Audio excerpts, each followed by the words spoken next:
सब पे कब्जा कर लिया। लोग रुमाल डाल डाल के और अपना बैग रखने चले गए। ये नज़ारे देखो एक बार बाहर निकल के। सामने भी ये टॉप और ये लेकर टॉप है, ये इजी है। रास्ते भी बहुत फिसलन वाले हैं। 28 के बाद कोई नहीं बोलेगा यहाँ तक। चलो चलो चलो। कहने में इजी लगता है कि केदारकंठा इजी है, इसलिए भीड़ है। और इतनी भयंकर तरीके से स्नोफॉल हो रही है ना। कल की रात ना बहुत टफ थी। पता नहीं शायद जिंदगी की सबसे एडवेंचरस रात थी या सबसे। नमस्कार और स्वागत। मेरा नाम है ललित और आप देखना शुरू कर चुके हैं शॉप एंड ब्लॉग क्लिनिक। दोस्तों आज का वीडियो बहुत खास है क्योंकि ये सिर्फ एक ट्रैकिंग ब्लॉग नहीं है। ये मेरे और मेरे 12 साल के बेटे कियान की पहली ट्रैक की कहानी है। ये ट्रैक मेरे लिए बहुत खास था क्योंकि एक तो ये मेरा और मेरे बेटे का ही पहला ट्रैक था। पहली बार हम दोनों कहीं 4 या 5 दिन के लिए अकेले किसी जगह पे जा रहे थे और दूसरा हमने चुना था दिसंबर और जनवरी का टफेस्ट टाइम, जब हैवी स्नोफॉल होता है, फ्रोजन वाटर्स होते हैं, टेम्परेचर -15 -20 तक गिर जाता है। तो आइए आपको दोबारा लेकर चलते हैं उस केदारकंठा के ट्रैक पे और बताते हैं आपको कि क्या क्या हुआ।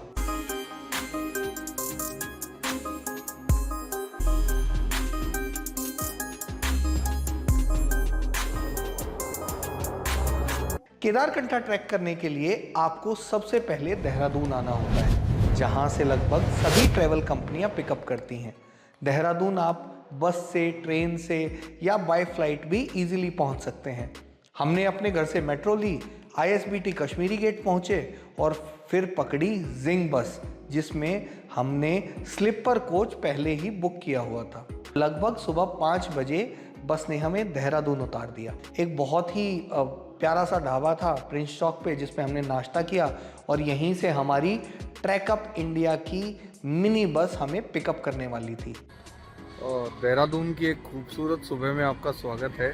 और ज़िंदगी का पहला ट्रैक करने के लिए कल रात को हम निकल पड़े थे।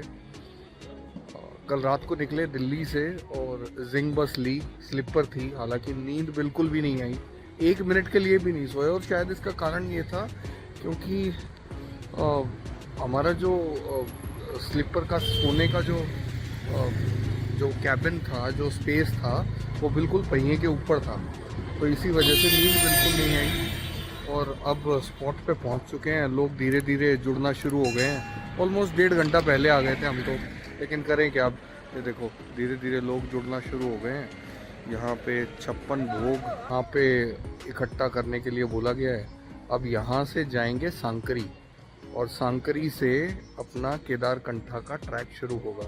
आज रात को सांकरी में ही रुकने का प्रोग्राम है और बीच में रास्ते में 3-4 जगह भैया कह रहे हैं कि रुकते हुए जाएंगे।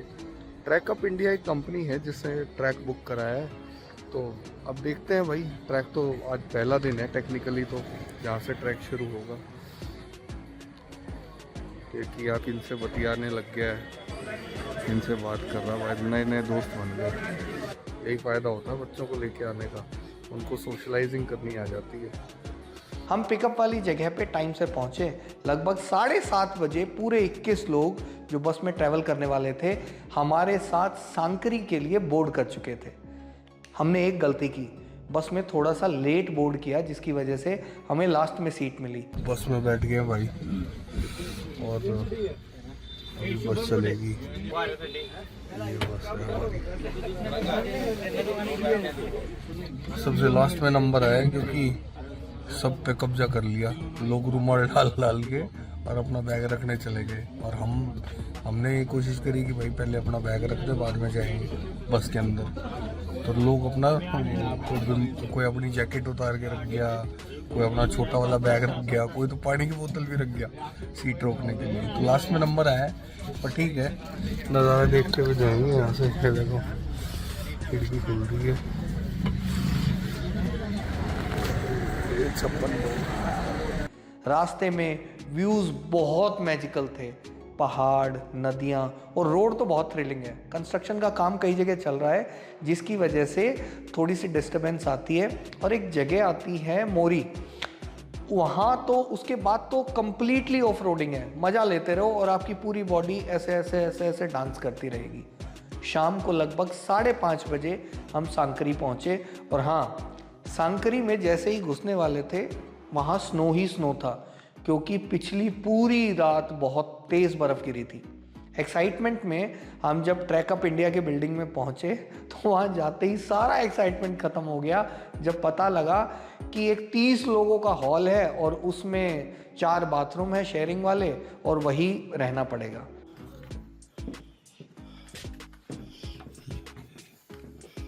ये रुकने का जुगाड़ है भाई हमारा। यहाँ पे इन्होंने सबका कॉमन दे रखा है। टोटल 48 लोग यहाँ पे रुके हुए हैं और ये इनके वॉशरूम्स हैं। ये देखो, ये इनके वॉशरूम्स हैं। ये गीजर लगा रखा है। ये ट्रैक इंडिया की फैसिलिटीज है। पहले तो हमें चाय पिलाई गई और ऑनेस्टली बताऊं तो चाय बहुत ख़राब थी। और फिर 2 घंटे बाद लगभग डिनर के टाइम से पहले हमारी एक ब्रीफिंग हुई जिसमें रूल्स रेगुलेशन बताए गए और बताया गया कि भाई ये पिकनिक नहीं है, ये प्रॉपर माउंटेन एक्सपीडिशन है। और जो स्वीप गाइड करेंगे अमित, इनका उर्फ नाम है, इनको हम कालू नाम से भी बुलाते हैं, प्यार का नाम है, ठीक है। तो आप नहीं बोलोगे कालू, ठीक है। और जो हमारे बीच में रहेंगे, मिडिल में, आगे पीछे, जहाँ पे जरूरत पड़ेगी, विपिन राणा जी हमारे साथ में, और एक गाइड आपको जो ऑन द वे मिलेगा। तो हमारी टोटल 5 की टीम रहेगी, ठीक है। तो हो गए कितने? 55 लोग हम 4 दिन साथ रहने वाले, क्लियर? Yes sir. ना नाम सबका? हाँ। नहीं है फिर भी हफ्ते को तो इजी है, हम 4 हैं, 5 लोग हैं, और मेरे लिए मुश्किल है 50 लोगों के नाम याद करना। तो आप लोगों, क्योंकि पूरी रात ट्रैवल किया था, उससे पहली रात भी बस में सो नहीं पाए थे, तो डिनर करते ही नींद आ गई और हमने जाके अपने बेड पे जैसे ही बैठे, पैकिंग भी नहीं की, सुबह आँख खुली और सुबह शुरुआत हुई स्मेली वॉशरूम से। ये नज़ारे देखो एक बार बाहर निकल के। हाय हाय, ताज़ा ताज़ा बर्फ गिरी है और वो पीक, हाय हाय।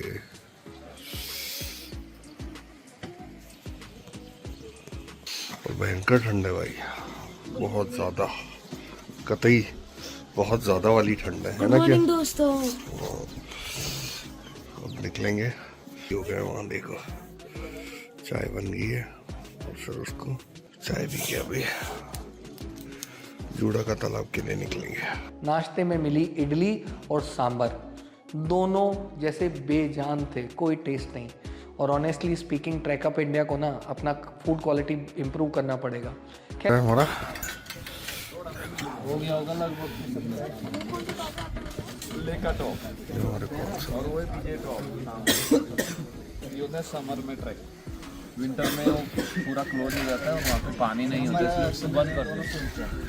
कौन सा? नहीं, केदार कांटा ऊंचा है, बट पूछ रहा ऊंचा है क्या? हाँ, केदार कांटा ऊंचा है और ये थोड़ा डाउन है। ये है रिज वाला ट्रैक बन जाता है।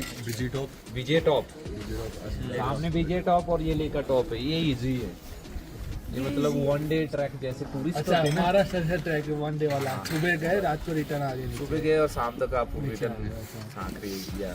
हमने जो सामान हम नहीं लेके आए थे वो हमने रेंट पे लिया, जैसे ट्रैकिंग पोल्स, विंटर सॉक्स, कियान के लिए ट्रैकिंग शूज़ और इंसुलेटेड वाटर बॉटल।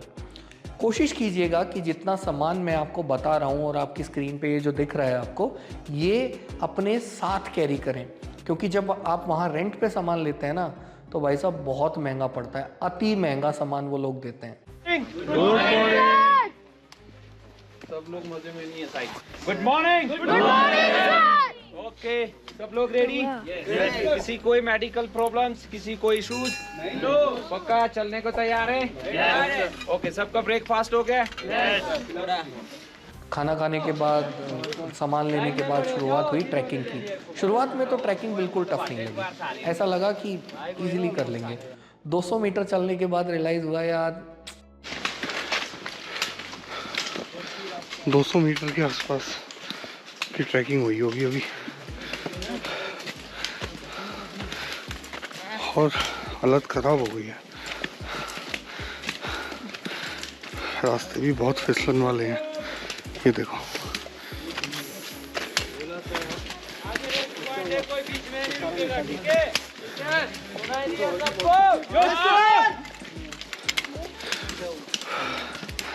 ट्रैकअप वाले भैया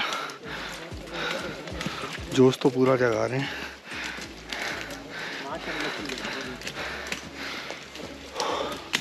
हर हर महादेव। थोड़ा सा टफ है। फिर 300 मीटर और चले तो एक ढाबा आया। ढाबे पे हमने चॉकलेट ली, 5 वाली चॉकलेट, हालांकि 30 में मिली थी। ठीक है यार, इतनी हाइट पे बंदा चॉकलेट लेके जा रहा है तो इतना मार्जिन तो रखेगा। लगभग 1 किलोमीटर आ गया ना, और लगभग 1 किलोमीटर आने के बाद यहाँ पे मिलता है ढाबा।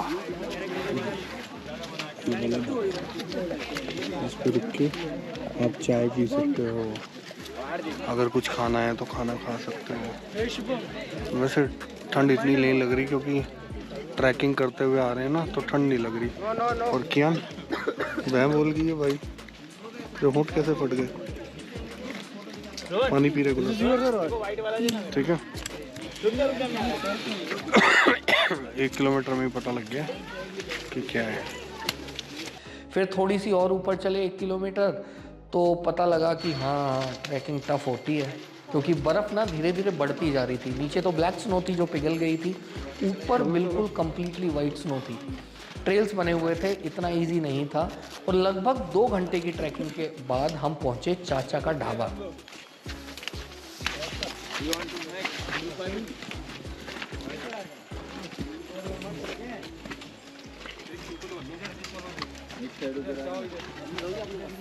ये बहुत ज़रूरी ब्रेक था। हमने यहाँ पे रुके, मैंने और कियान दोनों ने चाय पी, और यहाँ पे लगभग आधा घंटा रुकने के बाद ट्रैकिंग दोबारा शुरू हुई। चलो चलो चलो, रुक जा। लोगों को काउंट किया गया, सब लोग अपना अपना नंबर बोलते हुए ऊपर चढ़े, और हमारे गाइड ने नोट किया कि कितने लोग कितनी देर में यहाँ तक पहुँच गए हैं। 28 के बाद कोई नहीं बोलेगा यहाँ तक। चलो चलो चलो। 30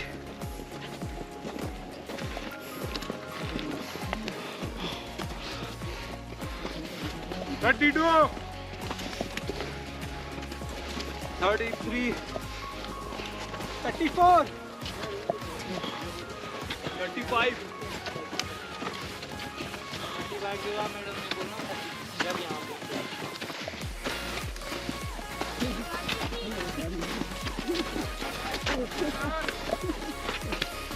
अब शुरुआत हुई असली क्लाइंबिंग की। हर कदम के साथ ट्रैकिंग और ज़्यादा टफ होती जा रही है। बिल्कुल स्टीप चढ़ाई है। कियान आजा।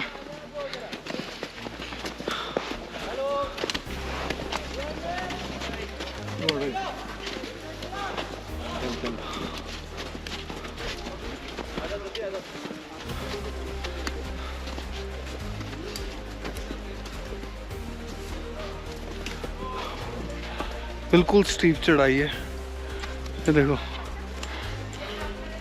ये वहाँ जाना है ऊपर।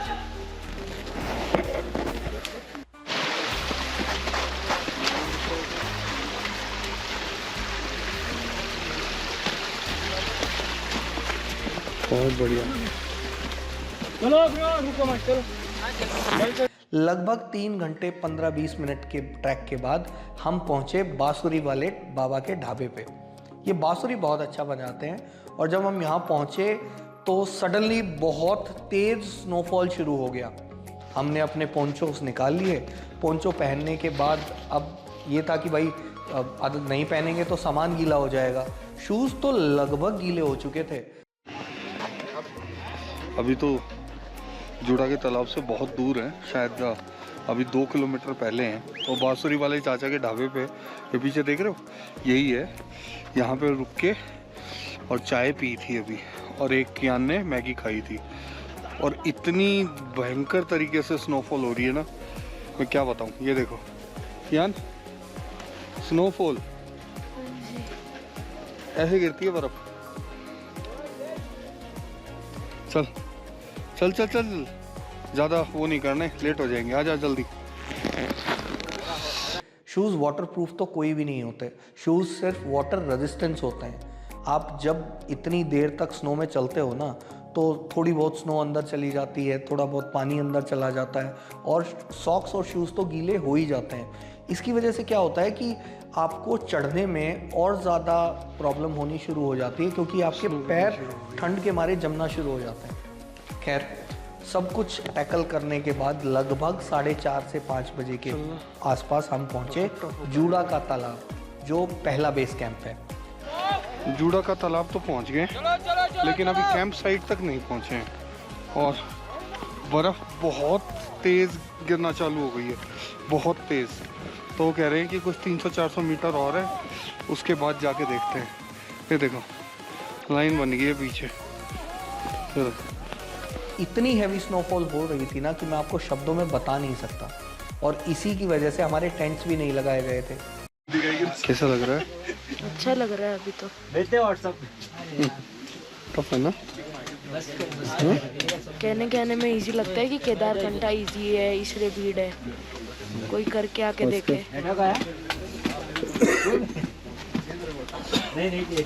स्नोफॉल हो रहा है, स्नोफॉल हो रहा है।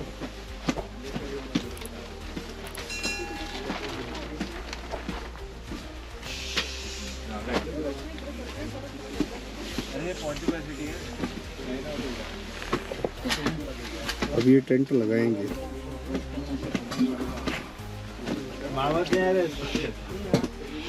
फाइनली जूड़ा का तालाब ट्रैक अप इंडिया के कैंपिंग साइट पे पहुंचे। ट्रैक नहीं लगे हुए ना, टेंट नहीं लगे हुए ना, टेंट अभी लगेंगे। टेंट लगाएंगे और फिर लंच करवाएंगे। जब टेंट्स लगे तो टेंट में घुसते ही सबसे पहले तो गीली सॉक्स उतारी, शूज़ बाहर रखे और सॉक्स दूसरी वाली पहन ली, और थोड़ा सा रिलैक्स महसूस हुआ। हमने वो वाली जैकेट्स निकाल के पहन ली जो -15, -20 के लिए स्पेशली हम लाए थे। बाहर निकलने की तो हिम्मत हो ही नहीं रही थी। एक प्लास्टिक की बोतल गलती से बैग में आ गई थी, जो बिल्कुल जम गई, पत्थर हो गई थी। और इस बीच हमें पता चला कि इंसुलेटेड वाटर बॉटल का पानी जो उबलता हुआ हम लेके आए थे, वो पानी भी सिर्फ पीने लायक बचा था, इतना ही गर्म रह गया था बस। अब खैर 5 से 7 फीट के आसपास उस रात को पूरी बर्फ़ गिरी थी, और हमने तो पूरी रात टेंट के ऊपर से बर्फ़ ही हटाई। लेकिन जब ठंड बहुत ज़्यादा चढ़ गई थी ना, तो वहाँ पे एक रेस्टोरेंट है जूड़ा का तालाब पे। तो वो अंकल क्या करते हैं, आपको 100 रुपये लेते हैं पर पर्सन, और आपको लगभग आधा 1 घंटा वो लकड़ी जला के बर्फ़ से सिखाते हैं। उससे बहुत ज़्यादा रिलैक्स मिलता है। और क्योंकि पूरी रात बर्फ़ गिरी थी, तो हमने तो टेंट से पूरी रात बर्फ़ ही हटाई है। क्योंकि जब आप बर्फ़ नहीं हटाते ना, और 5 से 7 फीट की बर्फ़ गिरती है, तो टेंट के ऊपर गिरती चली जाती है और आप दब जाते हैं। हमारे ग्रुप में भी एक लड़कियों का ग्रुप था, 3 लड़कियां थी जो शायद थकी हुई थी, सो गई, उन्होंने बर्फ़ हटाई नहीं, और इसकी वजह से टेंट दब गया। रात को 2 बजे अचानक से बहुत ज़ोर से चिल्लाने की आवाज़ आई, क्योंकि उनका टेंट टूट गया था। तो बहुत सारे लोगों ने मिलकर बर्फ़ हटाई, फिर उनको नया टेंट दिया गया, और फिर उनको वहाँ से थोड़ी देर हीट में बिठाया गया, फिर जाके थोड़ा सा रिलैक्स हुआ। और पूरी रात इसी एक्साइटमेंट में, इन्हीं एडवेंचर में निकल गई। बहुत ख़तरनाक रात थी ऐसे। जूड़ा का तालाब पहुंच गए थे कल, और जब से पहुंचे हैं तब से स्नो ही स्नो हुई जा रही है। रात को लगभग 5 से 6 फुट के आसपास स्नो हुई है, और सो नहीं पाए बिल्कुल भी। टेंटिंग तो अच्छी जगह करी थी इन्होंने, बट मौसम कतई अनप्रेडिक्टेबल था। उम्मीद थी कि बारिश स्नोफॉल होगी, बट इतनी होगी ये नहीं पता था। तो इतनी स्नोफॉल हुई है, इतनी स्नोफॉल हुई है कि पूछे मत। अब ट्रेल के सारे चलेंगे। सुबह हुई, पूरी रात तो सोए नहीं थे। जैसे ही टेंट की चेन खोली, चारों तरफ स्नो ही स्नो। मजे की बात ये थी कि जूड़े के तालाब का पानी अभी इतनी बर्फ गिरने के बाद भी जमा नहीं था, और वो अभी तक लिक्विड फॉर्म में था। कल की रात ना बहुत टफ थी, पता नहीं शायद ज़िंदगी की सबसे एडवेंचरस रात थी या सबसे कहूँ कि भयंकर रात थी। कल की रात बहुत टफ थी। और ट्रैकअप इंडिया के कैंप, ये एक ट्रैकअप इंडिया ऐसी कंपनी है जो कैंप्स को बिल्कुल ही जूड़ा का, ये है जूड़ा का, ये जूड़ा का तालाब है। ये कहते हैं भगवान शिव ने अपनी जटाओं में से एक जटा यहाँ फेंक के मारी थी और यहाँ तब से तालाब बन गया। कहानियाँ हैं, लेकिन भगवान की भी लीला है। इतनी हाइट पे, इतना बीच में, पहाड़ के बीच में एक तालाब बना। और ये देखो, चलो ठीक है सर। खैर, जब आप ट्रैक पे जाते हो ना, तो एक चैलेंज आपके साथ हमेशा रहता है, वो है वॉशरूम का। यहाँ पे कोई वॉशरूम तो होती नहीं, तो ये लोग क्या करते हैं, ये होल बनाते हैं और उस होल को कवर कर देते हैं और आपको उसी होल में फ्रेश होना पड़ता है। जब आप फ्रेश होने जाते हैं ना, तो आपको टिश्यू पेपर यूज़ करना पड़ता है, टॉयलेट पेपर यूज़ करना पड़ता है और फिर उसे वही ड्रॉप करना होता है और मिट्टी डालनी होती है। लेकिन जब आप लेट हो जाते हैं ना, तो वहाँ इतनी ज़्यादा स्मेल हो जाती है कि आप पूछिए मत। आप अपना होल खुद भी बना सकते हो, कोई दिक्कत नहीं है, लेकिन 5 या 7 फीट की बर्फ़ गिरी हो तो किसकी हिम्मत होगी होल बनाने की। खैर, जैसे तैसे हमने जगह ढूंढी, फ्रेश हुए। अब स्नोफॉल तो नहीं हो रहा था, लेकिन क्योंकि पूरी रात बर्फ़ गिरी थी, लगभग 7 फीट की बर्फ़ तो जूड़ा के तालाब पे ही दिख रही थी हमें, तो अब ऊपर के ट्रेल बिल्कुल ख़त्म हो गए थे। फिर हमने शुरू किया अपना बेस कैंप तक का सफ़र, जो लगभग 4 किलोमीटर का था। पहले 2 किलोमीटर इतने टफ नहीं थे, नॉर्मल थे, लेकिन आखिरी के 2 किलोमीटर ने तो सारी एनर्जी निकाल दी। लगभग 2:30 बजे हम पहुँचे बेस कैंप। लंच में क्या मिला? सिर्फ दाल चावल। लेकिन दोस्तों, वहाँ के नज़ारे इतने खूबसूरत हैं ना कि आप वहाँ जाके सब कुछ भूल जाते हो। फ़ोटोज़ लिए, फ़ोन की बैटरी बहुत जल्दी डेड होती है, ठंड में बैटरी चलती नहीं। गोप्रो लेके गया था, उसकी भी बैटरी ने जवाब दे दिया। गोप्रो से तो इनफैक्ट मैं शूट कर ही नहीं पाया। बहुत सारे फ़ोटोज़ लिए और जैसे ही खाना खाया, क्योंकि थके हुए थे, फिर नींद आ गई। और अगले दिन क्योंकि हमें सबमिट करना था, तो इसीलिए हमें रात को उठाया गया 12 बजे। सनराइज़ से पहले आपको समिट पे पहुंचना पड़ता है, क्योंकि वही नज़ारा सबसे बेहतरीन होता है। पूरे केदारकंठा ट्रैक का ये सबसे टफेस्ट फेज था। एक तो थकान, नींद पूरी नहीं हुई, ऊपर से एक्साइटमेंट, और फिर भगवान के आशीर्वाद से और थोड़ी सी मेहनत करके हम पहुँचे समिट पे। मैं उस पल को शब्दों में बयान नहीं कर सकता। आसमान बिल्कुल नीला चमकता हुआ, और पहाड़ों की तो पूछे ही मत। आसपास जहाँ पे भी नज़र जा रही है, बर्फ़ से ढके हुए पहाड़, और ऐसा व्यू मैंने ज़िंदगी में नहीं देखा था। और जैसे ही सनराइज़ हुआ ना, तब पता चला कि ये तो और भी ज़्यादा खूबसूरत है। कुछ लोग रो रहे थे, इमोशनल हो रहे थे, कुछ लोग नाच रहे थे, बहुत सारे फ़ोटोज़ लिए। ट्रैकअप इंडिया ने भी एक विक्ट्री फ़ोटो ली, जो फीलिंग थी ना, उसको एक्सप्रेस करने का एक तरीका है उनका। और फिर जब हम ज़ोर से चिल्लाए हर हर महादेव, तब कंप्लीट हुआ मेरा और कियान का पहला केदारकंठा ट्रैक। तो दोस्तों, ये थी हमारी कहानी स्ट्रगल की, अनफॉरगेटेबल एक्सपीरियंस की। और अगर आप जाने की सोच रहे हो ना केदारकंठा, तो अच्छे से प्रिपरेशन कीजिए, अपने गियर्स अपने साथ लेके जाइएगा। अगर आप कुछ भी मिस कर देते हैं तो आपको वहाँ से रेंट करना पड़ेगा। अगर वीडियो पसंद आई हो तो इस वीडियो को लाइक कर दीजिएगा, सब्सक्राइब कर दीजिएगा। और मैं दोबारा उसी ट्रैक पे जा रहा हूँ, क्योंकि अब की बार अपने 9 साल के बेटे को भी लेके जाऊँगा, क्योंकि इतनी ठंड नहीं होगी, ठंड थोड़ी कम हो जाती है मार्च अप्रैल में। और जो भी एक्सपीरियंस होगा वो दोबारा से आपके साथ शेयर करूँगा। तब तक कीप वॉचिंग माय चैनल, और अपने जो भी कमेंट हैं आप कमेंट बॉक्स में ड्रॉप कर दीजिए। Keep trekking, keep enjoying. शुक्रिया, नमस्ते।